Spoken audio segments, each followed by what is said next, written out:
नमस्कार, मैं रितिका ठाकुर। चंबा हलचल में आपका स्वागत है। जेवीटी भर्ती प्रक्रिया से बीएड धारकों को बाहर करने के मुद्दे को लेकर चंबा में जेवीटी धारकों द्वारा चंबा में धरना प्रदर्शन किया गया और चंबा शहर में रैली निकाली गई। जेवीटी धारकों का कहना है कि सरकार द्वारा बीएड धारकों को जेवीटी के पदों पर पात्र मानना उनके हितों के खिलाफ है। जेवीटी धारकों का कहना है कि प्रदेश के 12 सरकारी और 28 निजी संस्थानों में प्रतिवर्ष लगभग 3000 प्रशिक्षु प्रशिक्षण प्राप्त कर रहे हैं और 2008 से 2020 तक के सभी बैच के प्रशिक्षुओं की बात करें तो प्रदेश में करीबन 35,000 बेरोजगार जेवीटी अध्यापक हैं। तो ऐसे में बीएड धारकों को जेवीटी के पदों पर पात्र घोषित करना कहां तक उचित है। जेवीटी धारकों की मांग है कि सरकार उनके हितों के साथ खिलवाड़ न करे और सरकार कोर्ट में भी उनका पक्ष रखे और जेवीटी के पदों पर सिर्फ जेवीटी पास अध्यापकों को ही भर्ती करे। इस दौरान जेवीटी धारकों द्वारा इस विषय को लेकर एक ज्ञापन पत्र भी उपायुक्त चंबा के माध्यम से प्रदेश मुख्यमंत्री को भेजा गया।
मेरा नाम रवि कुमार है और मैंने जो है वो जेवीटी 2015-17 में की है मंडी डाइट से। आज जो हमने जेवीटी और जो बीएड का इस टाइम जो मुद्दा प्रदेश भर में चला हुआ है उसके बारे में रैली निकाली है। जो इस रैली में जो हमारी मुख्य मांगें रही हैं वो रही हैं कि सरकार ने हाल ही में जो है वो अस्थायी तौर पर जो बीएड को जेवीटी के पदों पर राहत दी है। अब जो ये जेवीटी और बीएड का जो मुद्दा प्रदेश भर में और देश भर में हालांकि उठा हुआ है वो एक्चुअली जो हमारी एनसीटी है जिन्होंने जून 2018 में जो वो नोटिफिकेशन निकाली थी, जो स्पेशली साउथ स्टेट्स और जो नॉर्थ ईस्ट में हमारा त्रिपुरा है वहाँ पे जो थी वो प्राइमरी टीचर की वैकेंसी ज़्यादा थी लेकिन वहाँ पे जो ट्रेनिंग टीचर थे वो कम थे। तो इसमें जो उन्होंने नोटिफिकेशन निकाली थी कि जो स्टेट्स जो जिनमें वैकेंसीज ज़्यादा हैं और टीचर्स जो हैं वो कम हैं वो स्पेशली प्रोविज़न करके जो वो बीएड को अलाउ कर सकते हैं। लेकिन जो हमारे हिमाचल प्रदेश में स्थिति है वो बिल्कुल इसके विपरीत है। प्रदेश में जो वो लगभग इस समय 30 से 35,000 जो वो प्रशिक्षु ट्रेनिंग ले चुके हैं और जो 2 या 3 रेगुलर बैचेस चले हैं जिसमें जो वो 3,000 स्टूडेंट जो वो एक बैच में ट्रेनिंग कर रहा है।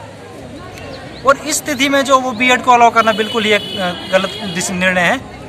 तो हम सरकार से गुजारिश करते हैं कि जो इन्होंने जेवीटी के स्थान पर जो बीएड को परमानेंट अस्थायी तौर पर राहत दी है उसको बंद किया, उसको जो निर्णय को वापस लिया जाए और जो जेवीटी के पद पे जो जेवीटी को ही रखा जाए। अगर आपकी ये डिमांड पूरी नहीं होती है तो आप क्या करेंगे? इस डिमांड के चलते ही हमने जो आज जिला मुख्यालय चंबा में रैली की है।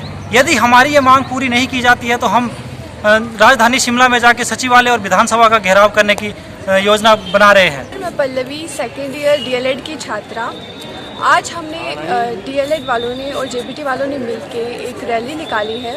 हमने रैली के माध्यम से अपने उपायुक्त से याचिका दर्ज करके हमने ये अपनी मांगे रखी हैं कि 3 मार्च को जो हमारा कोर्ट में केस चल रहा है बीएड और जेबीटी के साथ हमारी जो लड़ाई चल रही है कोर्ट में, जिसके माध्यम से अभी हम रैली निकाल के यही बताना चाहते हैं कि जो रिज़ल्ट है, जो कोर्ट का फैसला है वो हमारे पक्ष में निकालें और बीएड को हमसे ना जोड़ें, क्योंकि बीएड जो है वो 6 के अबव की ट्रेनिंग है जबकि डीएलएड और जेबीटी जो है वो 5th तक के बच्चों के लिए होती है।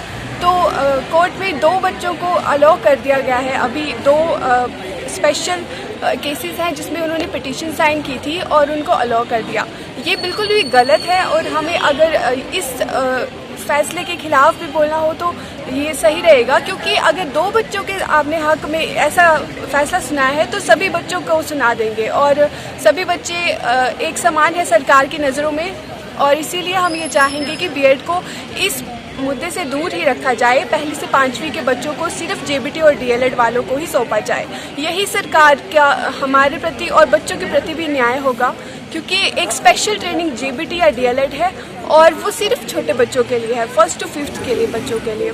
तो इसके लिए हम सरकार से यही निवेदन करेंगे कि कृपया हमारी मांगे सुने और बच्चों के भविष्य के लिए अगर आप चाहते हो कि हिमाचल और स्पेशली चंबा जैसे पिछड़े इलाके के बच्चे जो हैं वो बाद में जाके तरक्की करें, तो आप पहले इतना छोटा सा फैसला, बच्चे जब छोटे होते हैं तभी से उनके लिए अच्छा सोचा जाना चाहिए और यहीं से हम शुरुआत कर सकते हैं। अगर आप ऐसा फैसला लेंगे तो भविष्य में चंबा की प्रगति के लिए ये सबसे अच्छा फैसला माना जाएगा। तो मैडम आपकी ये अगर डिमांड पूरी नहीं हुई तो आप क्या करेंगे? हम लोगों ने यही फैसला किया है कि अगर हमारी डिमांड पूरी नहीं होती है तो हम टीपी का यानी टीचिंग प्रैक्टिस का बहिष्कार करने को तैयार है।